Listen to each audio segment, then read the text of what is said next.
Hello, this week I've got some very special little people to introduce you to, and I'm going to be telling you how you can make them at home using lots of different little bits and bobs you might have gathered up around the house. But we have to be very, very quiet. Let's go.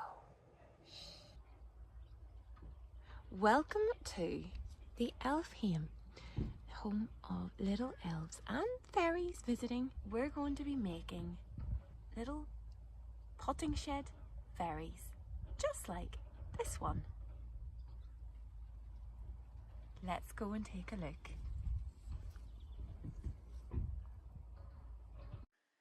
To begin with, I am sorting through my box of bits and pieces. Now this is a box where I've collected scraps of ribbon and fabric and strings, some of which I've rescued from Christmas presents. For example, this little bow, as you can see here, I thought was really rather pretty, so I thought I'll keep it and reuse rather than throw it away. Bits of shoelaces. Really, I recommend anything that you think, golly, that could be useful in the future. Find yourself a little box and keep it somewhere safe. I'll keep out things like these little ribbons that I want to use for my potting shed fairy later. But to begin with, you're going to need a peg like this one. Alternatively, you could use a lollipop stick, thick one like a magnum lolly. And I've gathered square pieces of fabric and some wire that I'm going to use for the legs, tied around as you can see here, but you could use pipe cleaner, that works just as well. Now I've enlisted my mother Deirdre to help me with my potting shed fairy because she taught me how to make them, and I thought no better person than to show yourselves. So she has folded a square of fabric into quarters and cut it at the point, which forms the little hole through which she's going to push her peg. Don't cut it too big because it'll slip down and it won't stay on, and that's really important. She's then taken a slightly larger piece of netting, as you can see, nice sparkly netting, and folded it again in quarters, snipping that just a little at the point there to make a hole of the same size, and that's going to form another layer for the potting shed fairy's dress. Fancy napkins would work just as well if you don't have any scraps of fabric around the house. But what's key is to hold this in place. You can tie on with a little ribbon, alternatively you could glue your fabric on. But at this point we're going to show you how to make the legs. Now you can work with wire, as shown here, twisted around halfway up the fairy's body, halfway to 3/4, depending on how long you want the legs. I think they can look quite fun and characterful when they're a bit longer. And you can flatten out and fold out at the base to form the little feet, placing on the fabric for the dress again. She is going to be a fantastic fairy. Fixing on at the neck some ribbon which is going to help secure the fabric in place. And this bit can be a little bit fiddly, so do ask someone to help you with the knotting, the bow tying, and to tidy it up here we've snipped off the excess ribbon.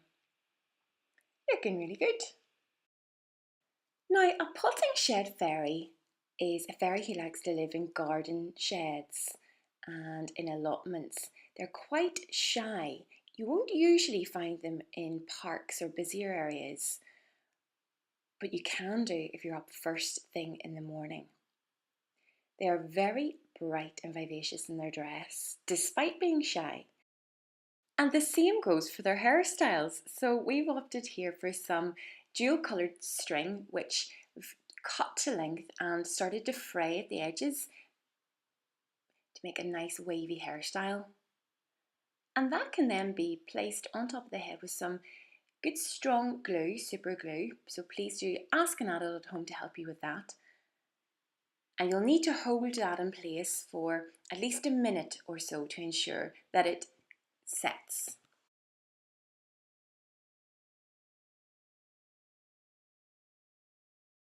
Obviously, you can opt for any hairstyle that you wish. The same goes for hair accessories. So we could add bows to this, even a little crown made of card. You could add glitter. Completely up to you. This is for you and your fairy to communicate with each other to figure out what it is they want. Looking good. Next step is to draw on the face. So take a fine coloured, preferably inky black pen. That'll show up well on the wooden surface. Working in miniature here, you've got to decide what kind of mood your fairy is in. What sort of personality are they? Are they cheery? Are they slightly mischievous? We're going for a gentle, calm character who takes great pleasure in ensuring all the ferns are uncurled as the sun starts to rise in the day.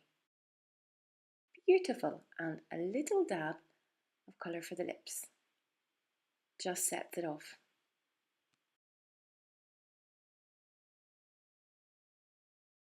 Now you might be thinking to yourself, but how does this fairy get around? What about the wings?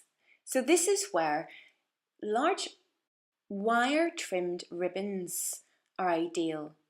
This one I've recycled from a birthday present and tying it into a nice fat thick bow, pulling out, as you see, those pieces there at the top, and that's what's going to form the wings. You can then trim off these bottom pieces by folding the fabric in half and cutting into it. That makes a nice little V-shaped detail on either side. To attach the bow to your fairy, you can either glue it on with your super glue, or if you fancy a bit of sewing, you could attach it by sewing it on.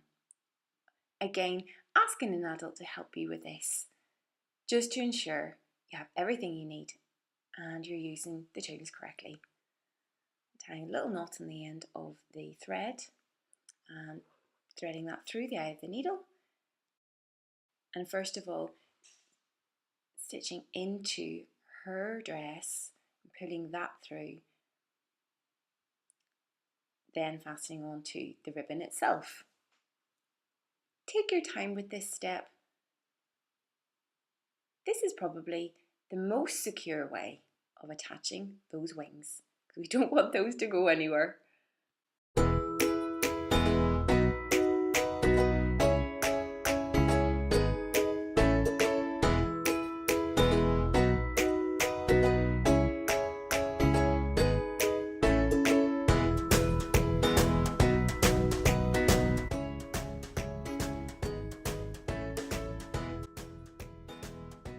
You can add further detail to your dress by cutting in using a pair of scissors, shapes like these V shapes to create a wavy pattern at the hem. Lovely, looking nearly complete. And additional added extras, if you have any beads or sequins, even little dried flowers. I've got some wire flowers here from Hobbycraft, but you can also find these in the range, and those attach in really simply through the netting. Just a lovely pop of colour, and she is very keen on gardening, so this is a nice added touch.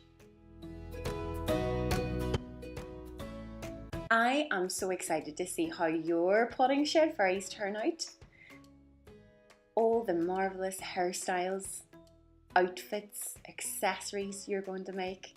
And please do send in photos of your fairies in location, in their homes. Maybe you could even make a little house for them outdoors or indoors.